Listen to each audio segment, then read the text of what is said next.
community to find the biggest and brightest people and bring you practical tips and tricks to help you not only improve your games, but make them more immersive.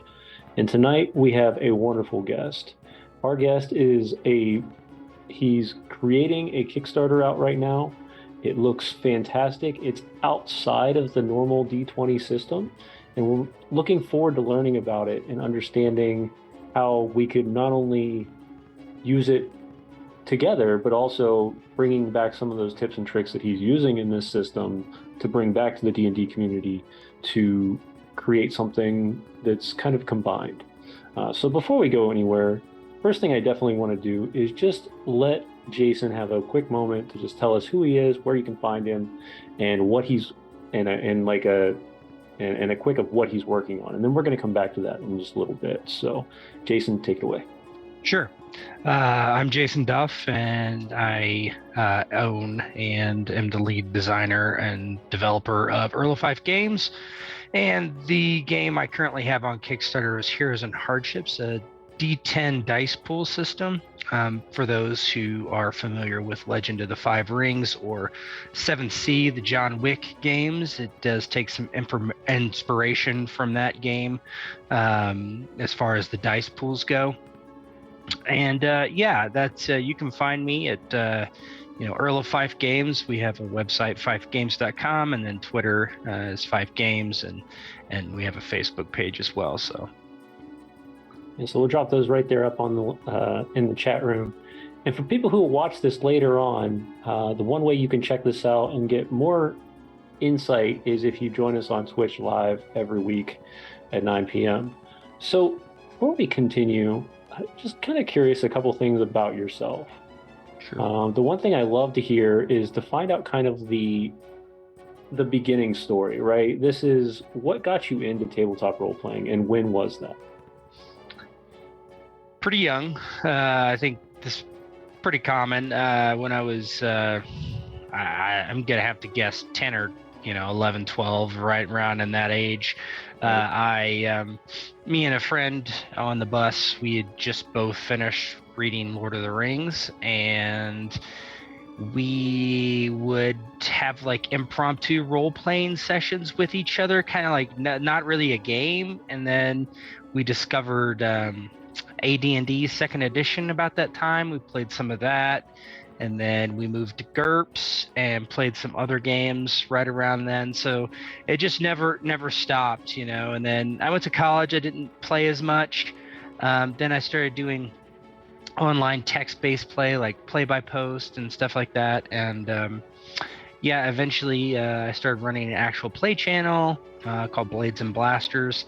And around that same time, I started working on Heroes and Hardships, just before I was doing anything professional with writing games or anything, and just kind of noodling around with how I would want a system to go, and started writing, and it just ended up 5 years later coming to Kickstarter. So yeah.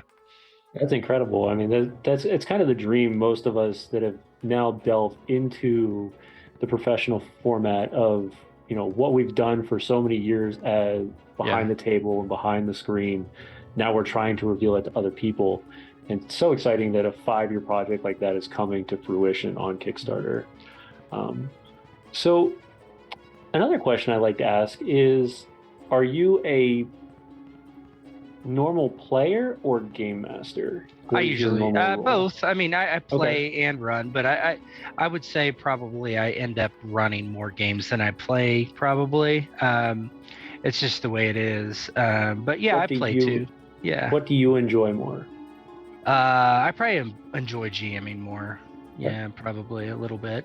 But and on the other end, as a player, it gets I'm almost liberated to just play that one character and just be able to role play that one character and kind of just get into it a little bit more, where you're a GM, you've got a lot of things going on, and you're going to role play certain NPCs, but you just don't have that strict focus on one thing, right? Right. You can't fully just delve into one persona and follow that thing fully through.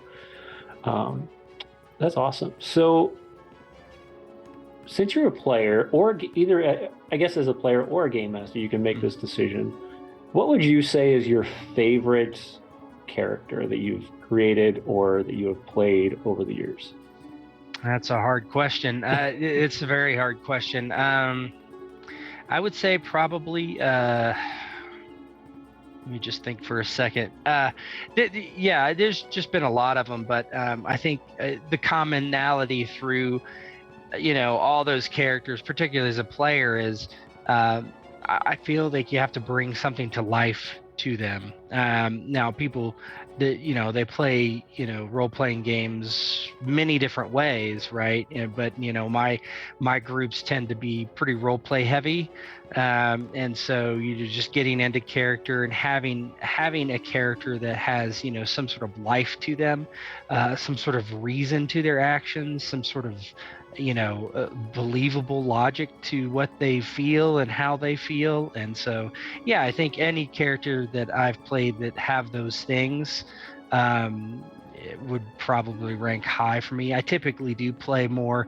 kind of the brooding characters, not like straight edgelord characters, but just that have some emotional flaws and biases, and are not straight good or evil or like that. So Right. No, I believe those are kind of the more, those can be really fun, and then it's also fun to play that like fully developed or like one-sided character to watch how the rest of the party works with them, right? Like, yeah, like if you remember third edition, when the paladin was supposed to be this lawful good character at all times, and trying to watch the rest of the party deal with those antics the entire very inflexible time. right Very inflexible, yeah. Do you have a special adventure that that holds strong, like close to your heart? Not in a writing perspective, but in like an adventure you have been a part of or have ran for other people. Let's see. Well, trying to think. There's just been a lot, right? So I think when that you've played for 20 some years, it can get difficult to figure it out. Right. I think there's a couple. I like to give my players, freedom. It doesn't have to be completely 100% sandbox, but I try to give their characters free. I don't try to railroad anyone. I don't try to do anything like that. So I ran this was actually the first playtest game of Heroes and Hardships. This was before it had any abilities. It was just basically dice mechanics and combat and skills and stuff like that. And we ran a Western game kind of in the kind of like Deadwood-ish, so it was all kind of contained to one town.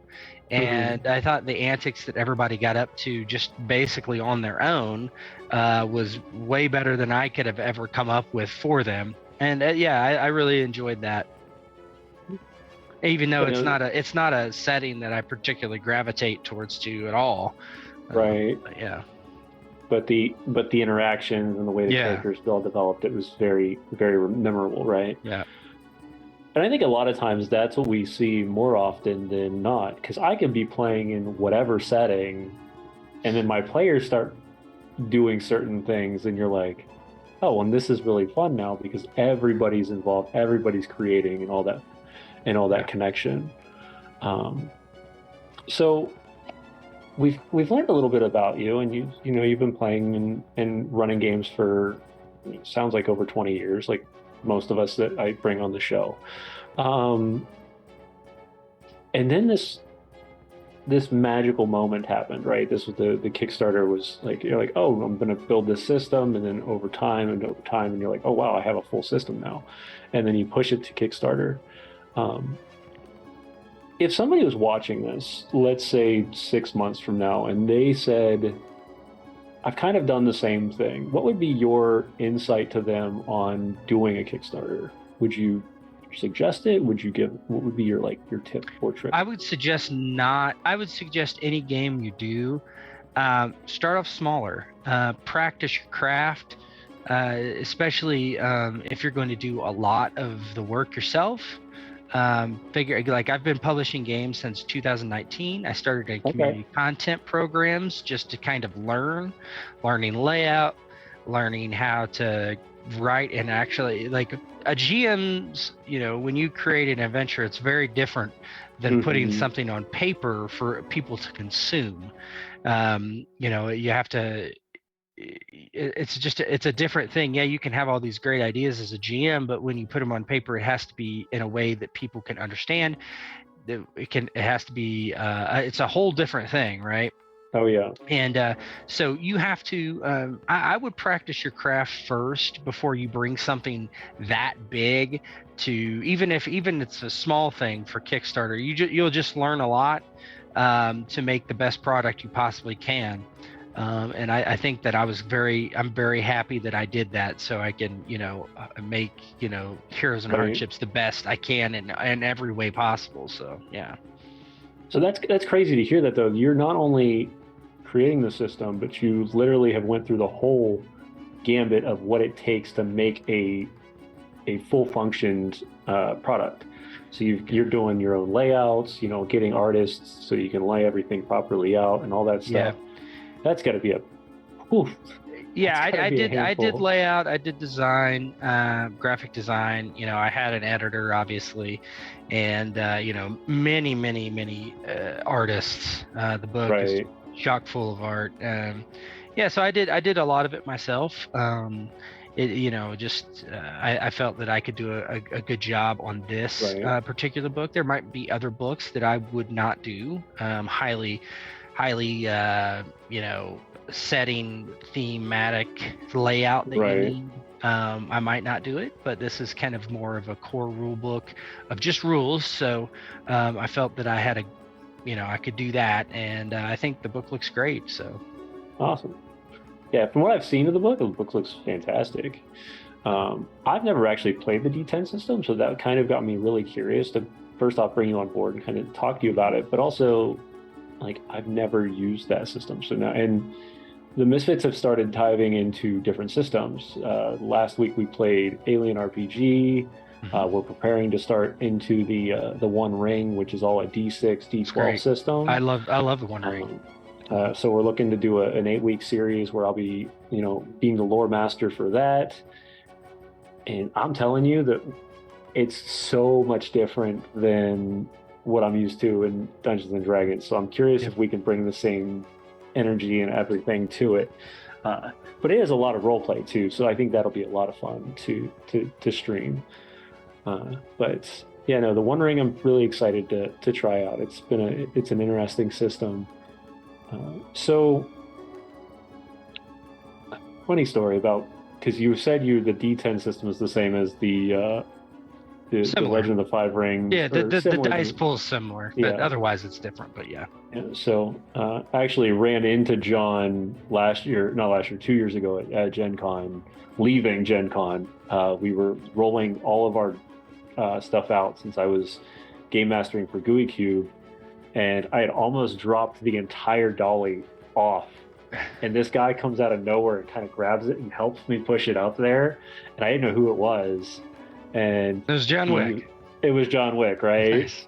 And he asked me, he's like, he goes, GUI Cube, I know you guys. We bought a bunch of your stuff. And I was like, cool.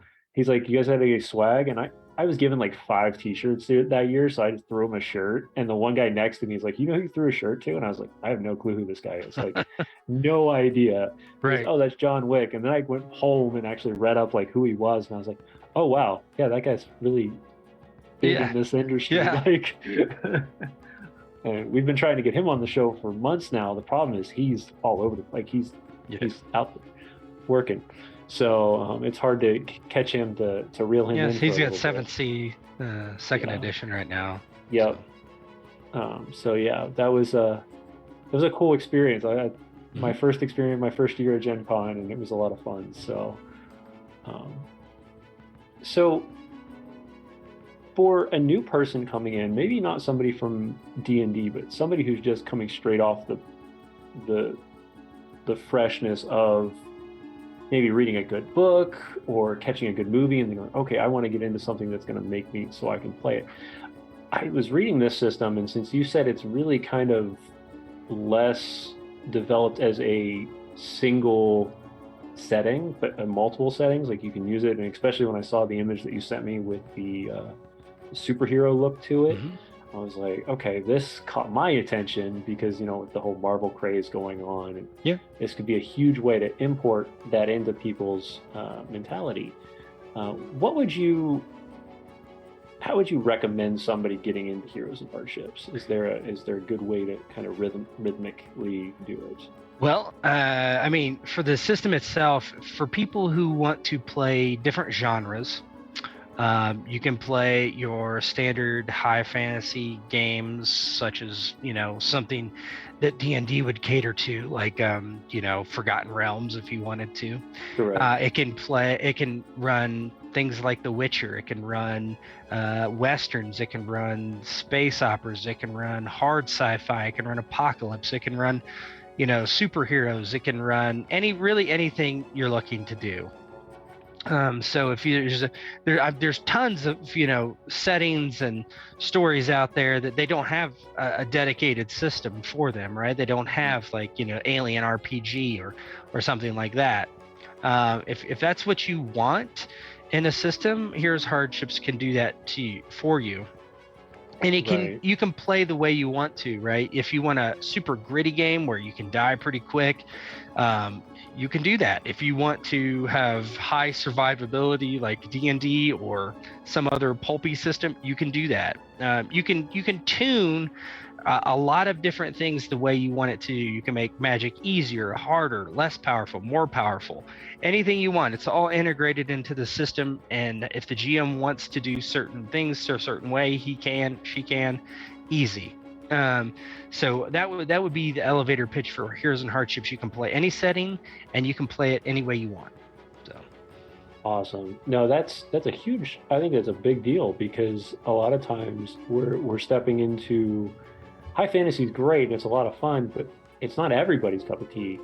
And giving somebody a non-setting based system definitely gives them that opportunity to pick the direction they want to go.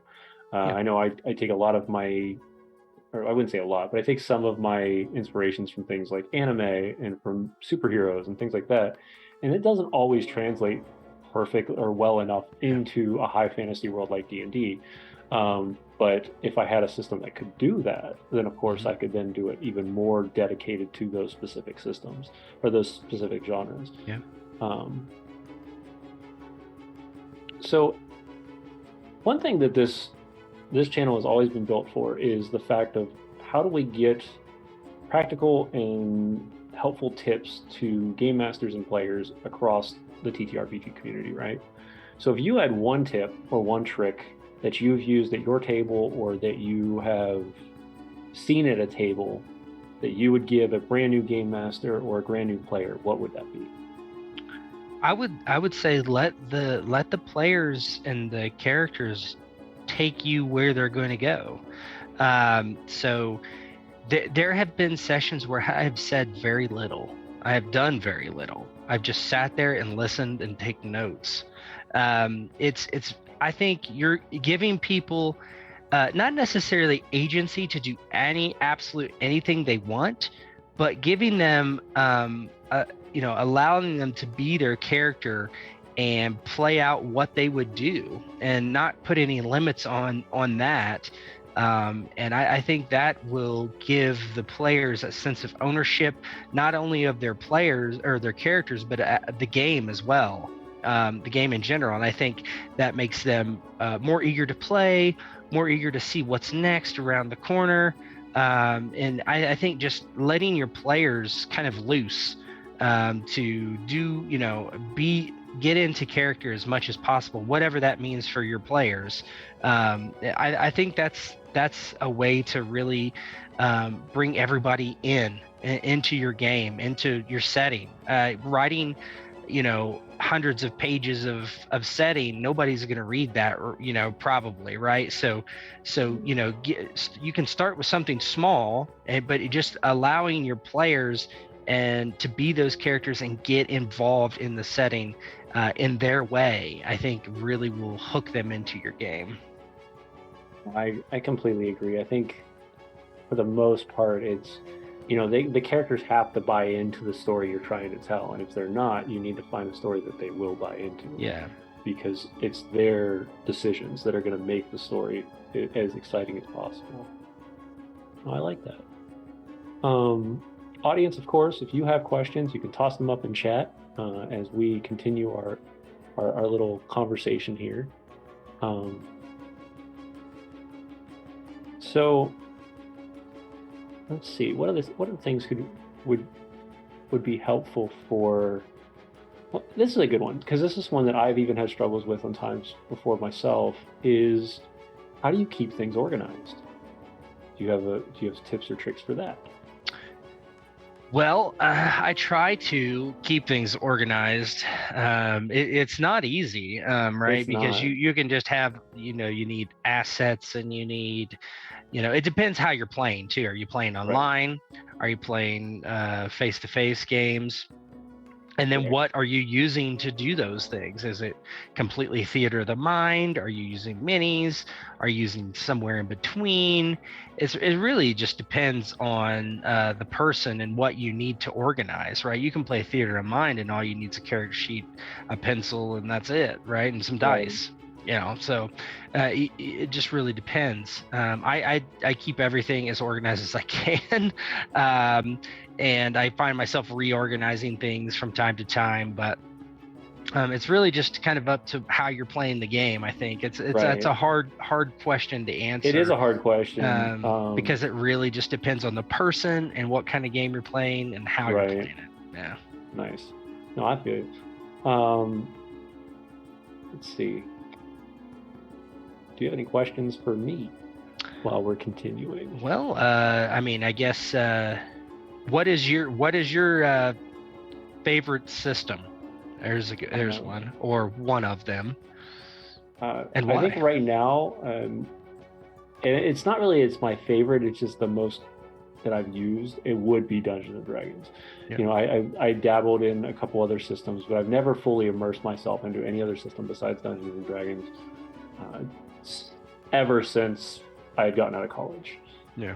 Before college, I tried a lot of systems and I played for quite a bit of years. And then, like you said, shortly that like time period between college and shortly after college kind of broke away for a bit, and I didn't have time to play, and everything else is more important at the time. And now we're finding, I hate to say it, now I'm finding that loss I feel bad for, because I found out later in life that I needed this to come back to really regain that creative mentality and to rebuild those things. Mm-hmm. I mean, I can tell you some of mine that aren't Heroes and Hardships. The One Ring is very good. I really like Conan 2D20. So for people out there who have not heard of these games, go ahead and Google them. They're quite excellent. Really, any of the 2D20 games I've played are quite good. Star Trek is also amazing. And then of course, Legend of the Five Ring 4th edition is my favorite system and probably game of all time. And that's why I'm here, or that's why I've chose the rolling mechanic that I did instead of something else. So yeah.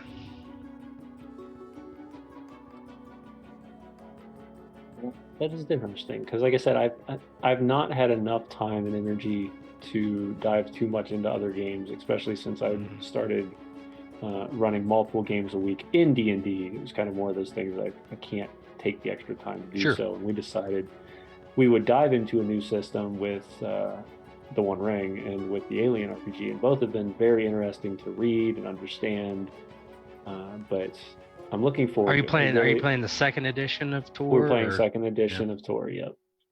And I'm hoping that's not going to change things too much, but because I'm hoping that it's giving the same feel as the first edition for the most part. Because like I said, I read the first edition before, but I never had a chance to play it. And now I think it's similar from everything I know. It's similar, right? Yeah. So,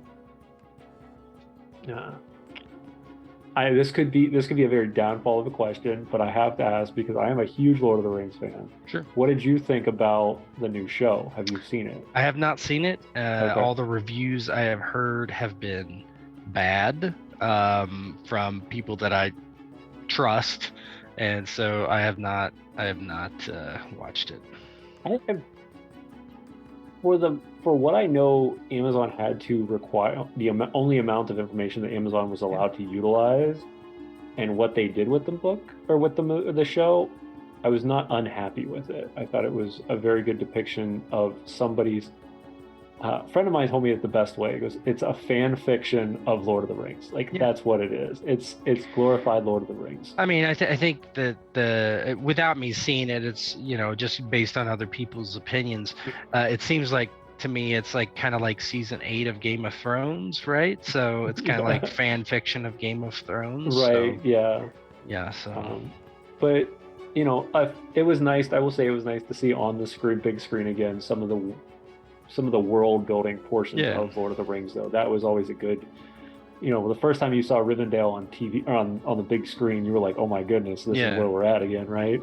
Or the Shire, and now you get to go see Khazad-dûm, and you get to go see a couple other places, and you're like, "Wow, these are they're massive," and the way they build most of the game or most of the worlds are kind of in the same mentality. It seems they kind of make that feeling of just everything so big.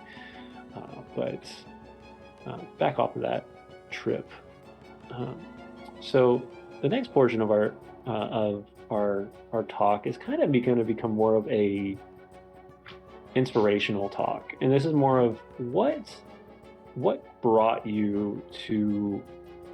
And I think I know a little bit because we've already talked a bit of it, but what brought you to that inspiration to create Heroes of Hardships? What was the thing that was missing that you were like, man, this is missing in the world already, and I need to, and this is how I can fix that, because it's always a problem you're trying to resolve. Yeah, I thought, at first I was just, messing around with mechanical things, and I kind of, there were things in games I didn't like.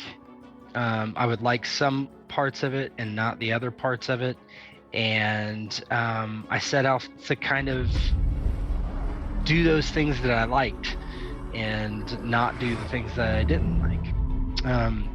And then when I realized, I'm going to make a game, which like somebody said, "Oh, when are you, just wait until you re-edition this thing." I was like, I don't think I'm ever doing this again. Right. Right. It's like, I don't know if there'll be a second edition because it is quite a task. Anyway, I thought I wanted to bring things from Legend of the Five Rings that I really liked, the dice pool mechanics. I wanted to have wound penalties, and I didn't want hit points.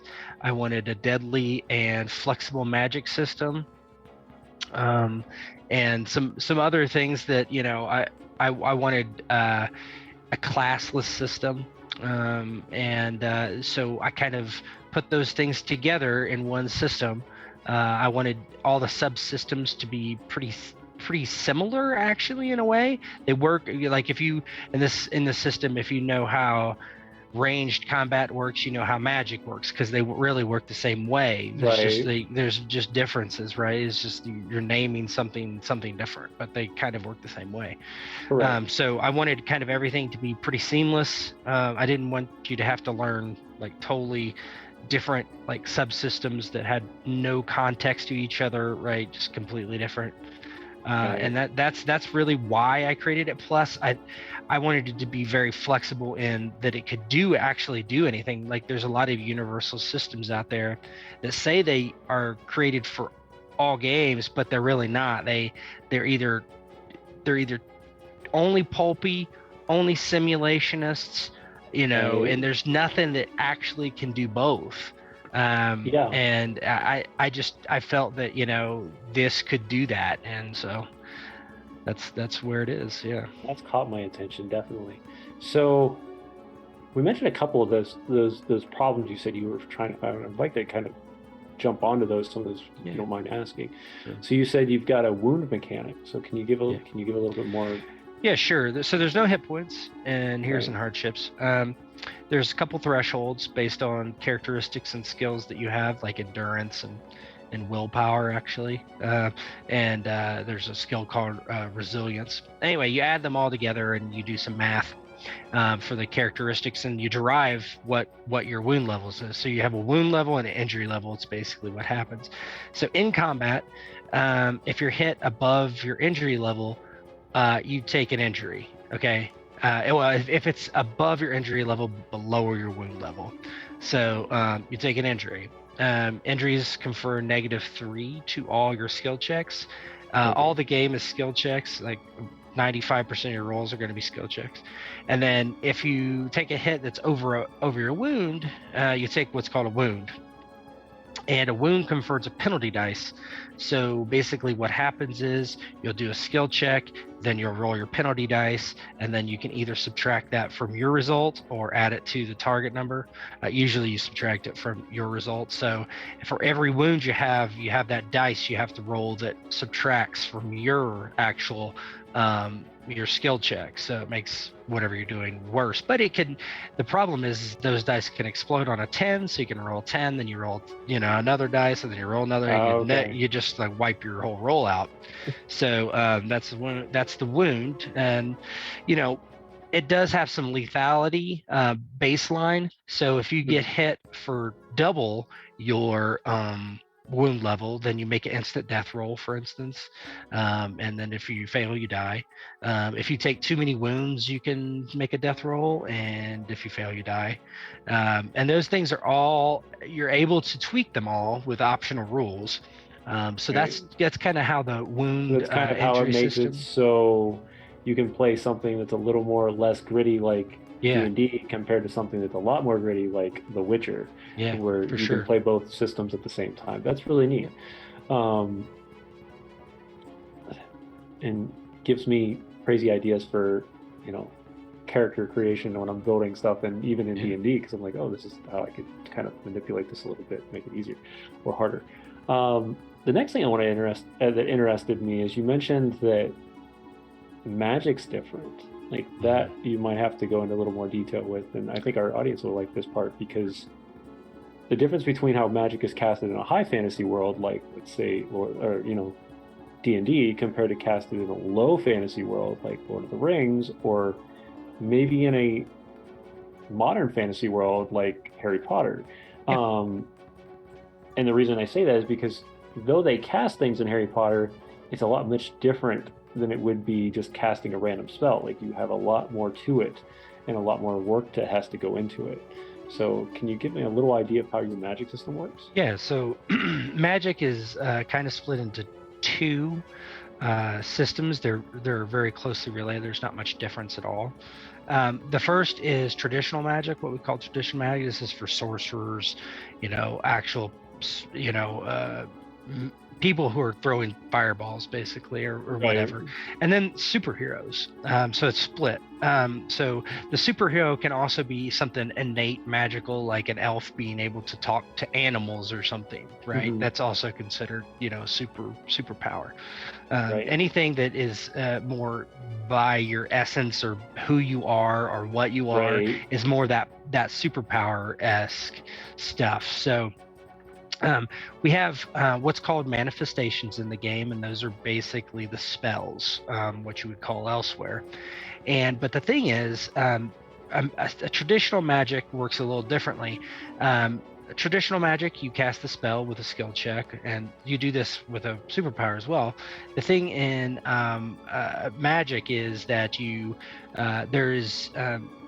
the target doesn't get to resist actively.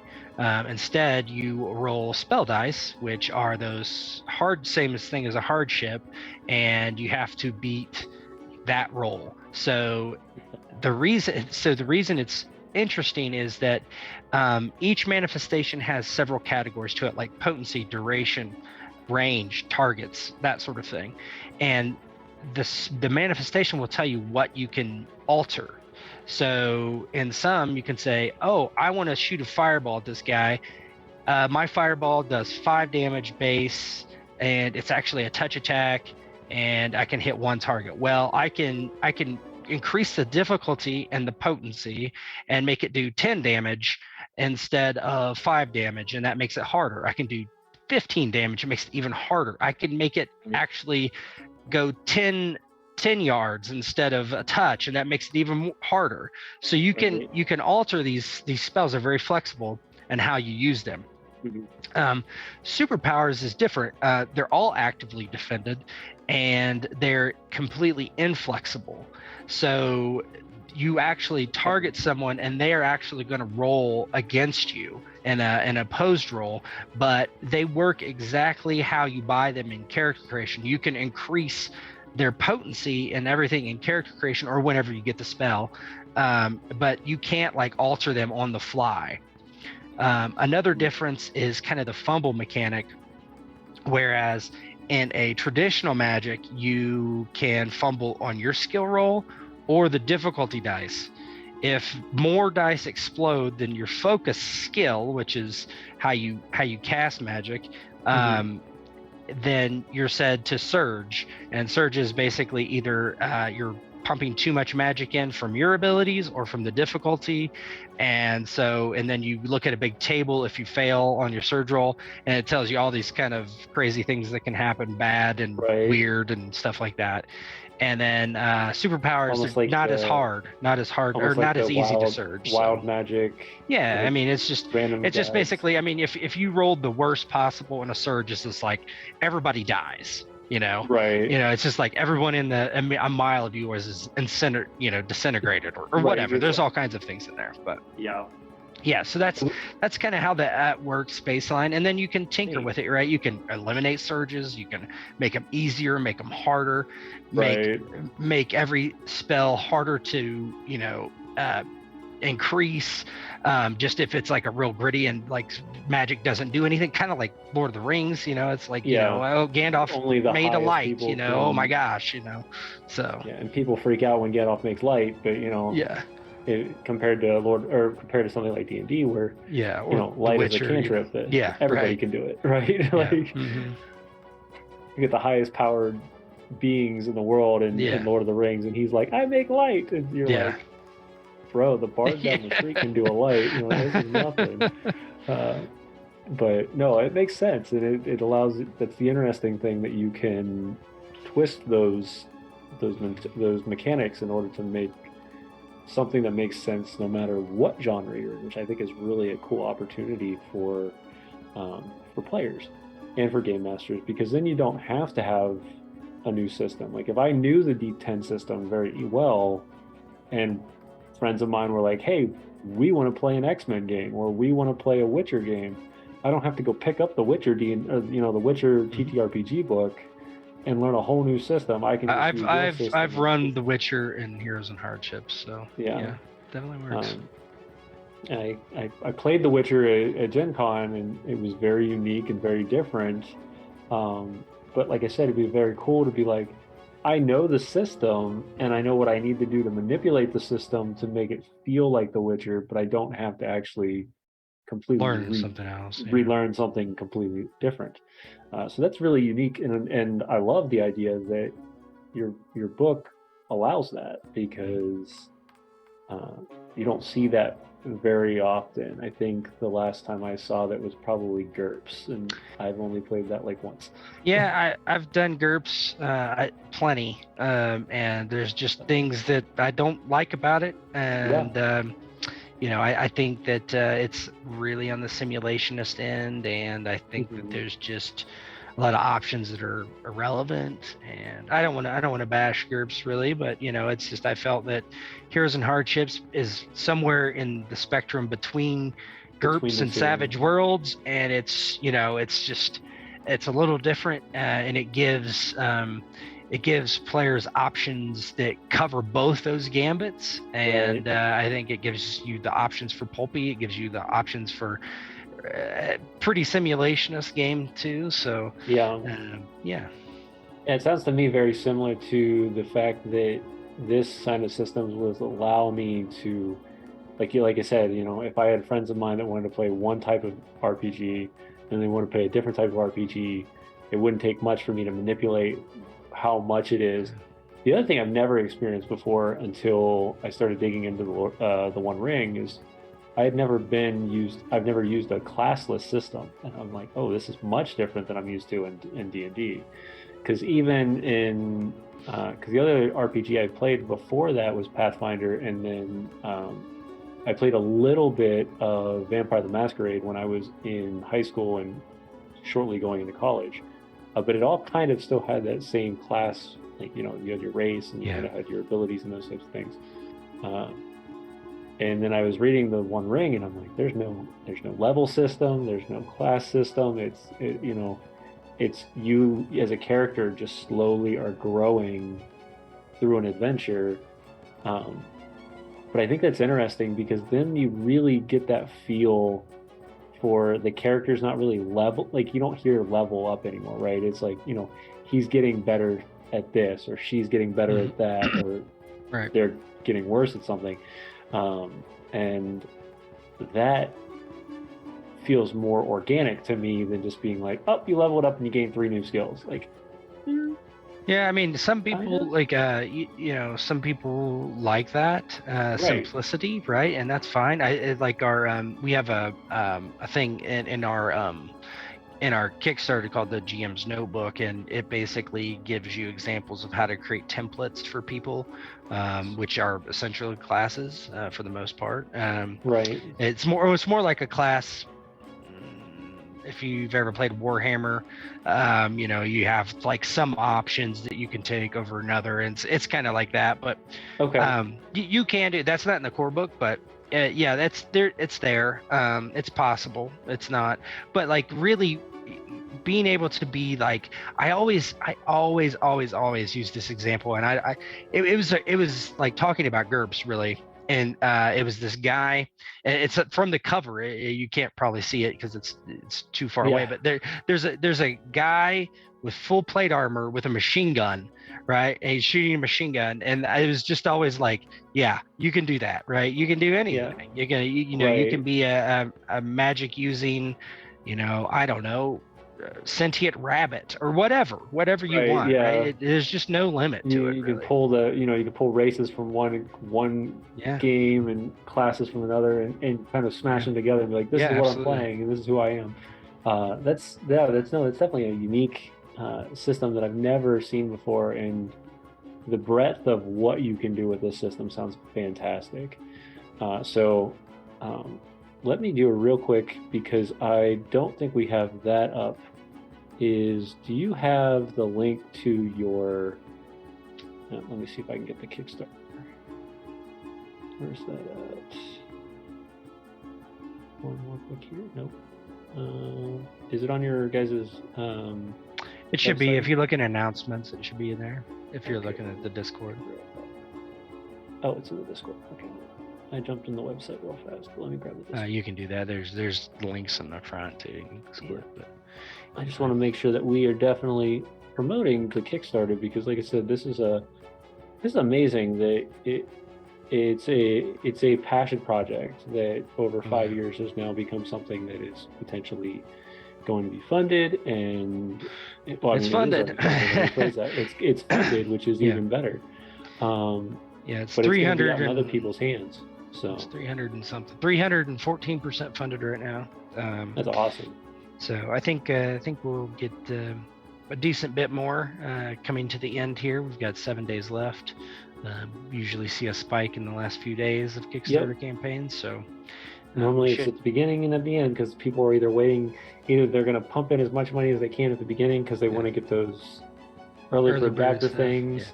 Or they're going to pump it in at the end after they see all the stretch goals that have appeared. So, but yeah, no, I'm excited to see where this goes. The Misfits might be coming to Buggy in the next couple months to be like, hey, would you like to come on and show off your system in an actual live play with our group, and do that. Either I myself will run it, or we'll have you run it, and we'll bring some players on and come up with a small little story for people to run through. So if you're interested, we'd love to do that opportunity, because it's kind of one of the things we're trying to do is we don't just want to be out here talking to people. We want to get the systems on the show and showing it off, because that's where people are going to really enjoy it, and that's where we get to try all of our new systems out. Um, so the ending of our show, which I've been working on it for the last couple of weeks, trying to come up with a name for it. And I think what it's going to be is it's called Roll for Inspiration. And what this is these are those things that inspire you the most, that we can, maybe a game master can pick up a book or go watch a YouTube video, or maybe there's a person on TV that kind of inspires you, those types of things.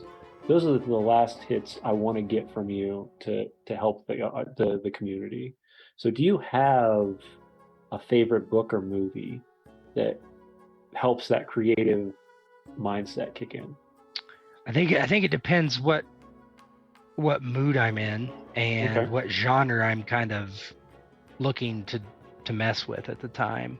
Right. For so what games, genre are you right? playing around in right now? I am kind of I play test settings now a lot.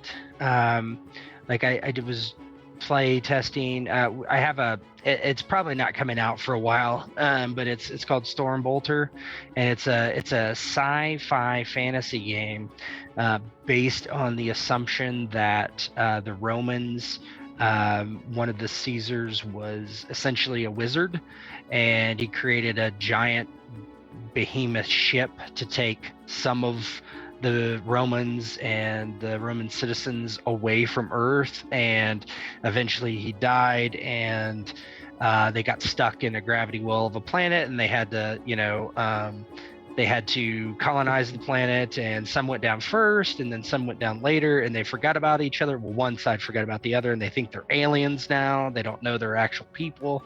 They don't speak the same language anymore, things like that. And then there's magic, and it's a kind of, I always say it's a cross of Game of Thrones, Dune, Warhammer, and just normal Roman stuff. But like my inspiration my inspiration just comes from a lot of things. Like I'll not really know what I'm going to do in a game exactly, and really my players inspire me to where the game goes and what kind of game it's going to be. Yeah, I can say it's going to be this setting and we're going to do these things, but like just kind of in the setting. And like, for instance, like it's like, as you're building the setting, you don't really know everything. And the last play test that I ran in that Storm Bolter setting, my players were parts of the cult of Dis, and Dis is the Roman god of undead or dead. And so they were trying to basically, the idea is that sometimes they're able to reincarnate people into younger people's bodies, like the Emperor. And one of the players was a very important, influential person, and he was able to get this reincarnation, but it failed. And so now he's just undead. So he's a sentient undead now, which you can play in Heroes and Hardships. And so he's a sentient undead, and they're trying to figure out like what went wrong, and I didn't have a great idea of like what this cult of Dis did, or what they, and they just kind of took it off and made it their own, it's like, and so that was very inspiring to see that. And I was like, well, let me write that down, so it's great to just let your players just create, write the story for you. Just let them create, and I'm inspired by them. So no, I agree. So maybe not for the creative style, but what's your favorite book? My favorite book is Game of Thrones, the first book, probably. Yeah, I would say. Or maybe the Two Towers. I don't know. It's hard. Yeah. Or well, you're catching me. It's hard. I say that, and then I think of Dune, which I've read a lot of times. And then non fantasy books I've read, 1984 is a particular favorite book of mine. Things like stuff like that. So yeah, no, definitely. Is there anybody or any, I guess we'd say person that inspires you in the TTRPG community? Person that inspires me that you look up to, or It's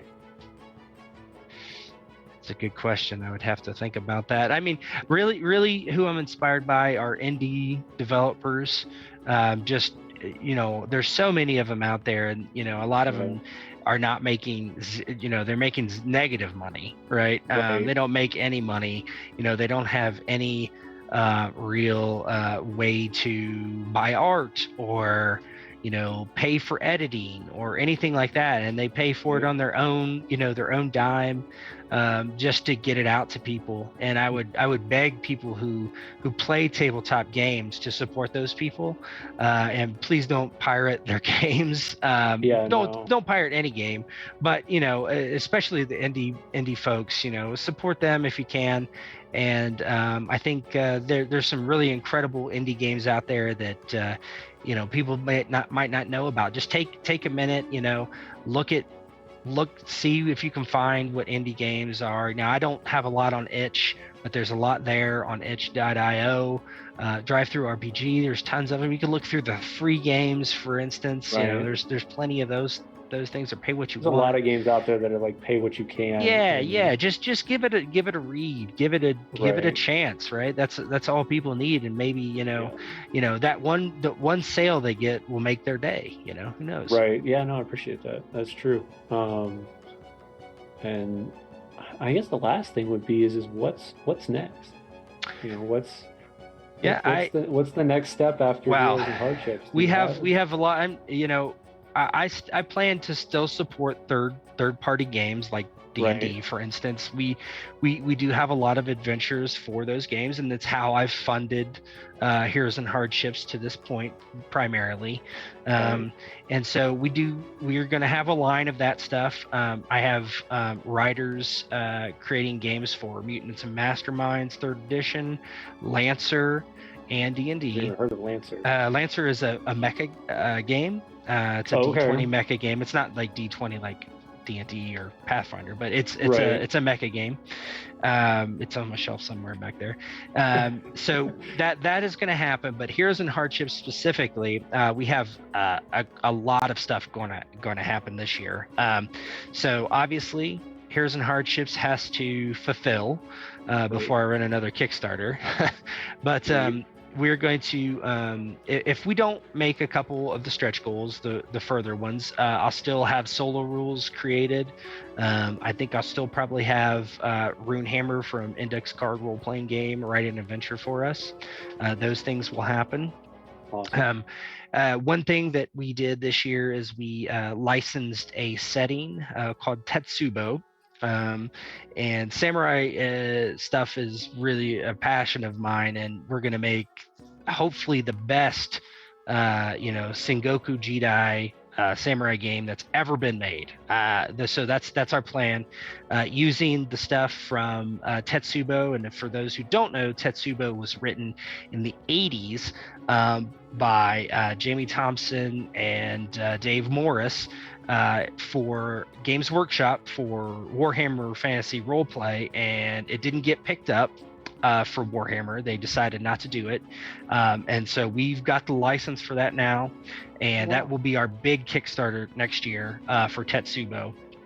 It'll have inspiration from Warhammer and from feudal Japanese samurai culture, and so that's coming from next year for sure. And there's probably a couple other things. I have a sci-fi setting that might come out next year too. And the way I'm going to do it is these are going to be more like zines, and they'll be Heroes and Hardships, and they will the setting will be told through adventures. So you'll have these loosely connected adventures. So yeah, I have one, basically it's a Cthulhu in space kind of thing coming out. Nice. So that we might kickstart that next year too for a smaller game. Okay, so just a lot of stuff. Keep an eye out for Earl of Fife games. Like, we've got a bunch of stuff coming out. One of our old hosts, they're launching a historic fantasy RPG this year. They're already funded, but they're in the process of producing it, and it's in feudal Japan. So I mean, nice, very right down in the same ballpark as for the samurai. They can't remember the exact feudal age. They're both educators, so they're doing it in a way that can actually be produced as a curriculum for people in school. Nice. And stuff like that. Interesting. So, but yeah, no, they're doing awesome. And anybody who's here or who has just showed up, make sure you go check out their Kickstarter. If you can, give them some love. If you can't afford their Kickstarter or you don't have the money right now, share it off to a friend. Maybe they'll be inspired by this, and they'll continue to grow. You guys have 7 days left, and we hope that you guys knock out a couple of extra ones of those stretch goals.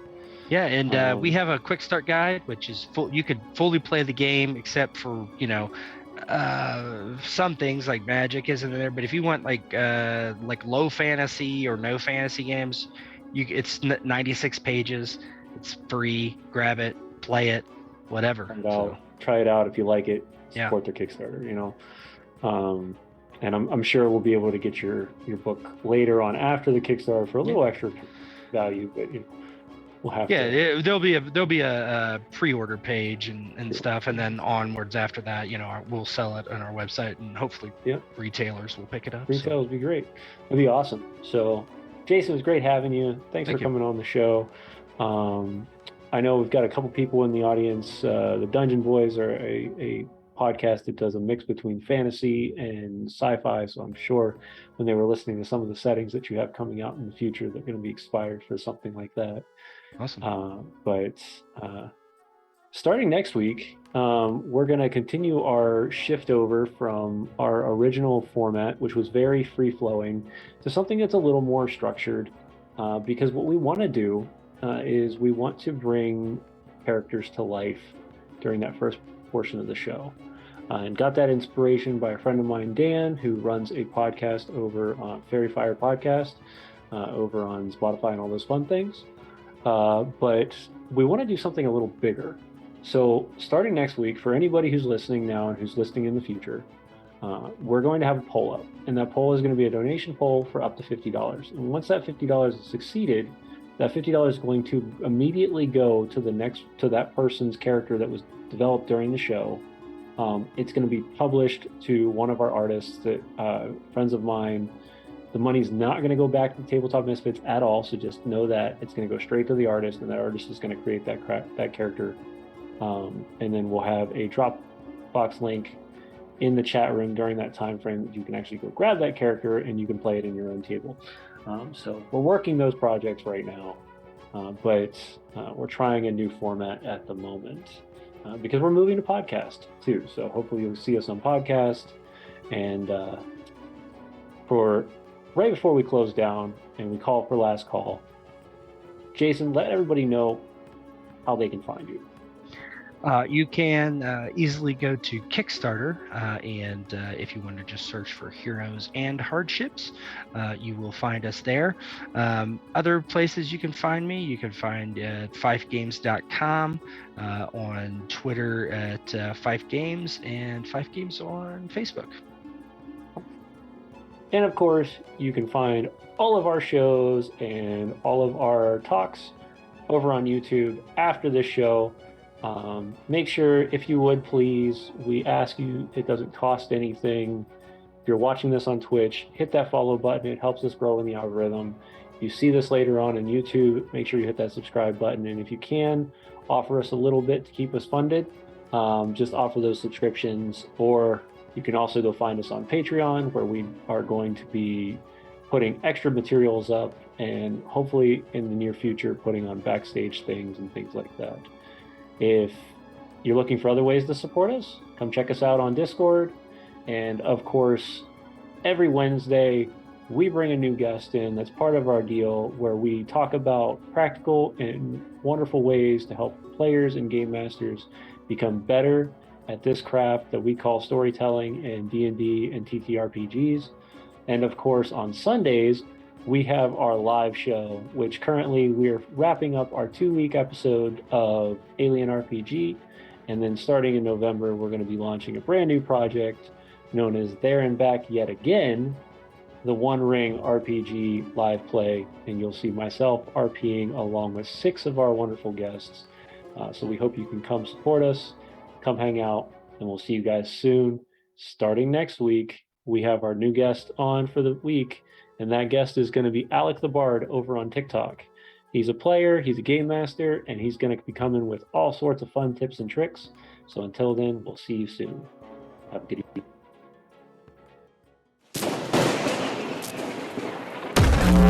evening.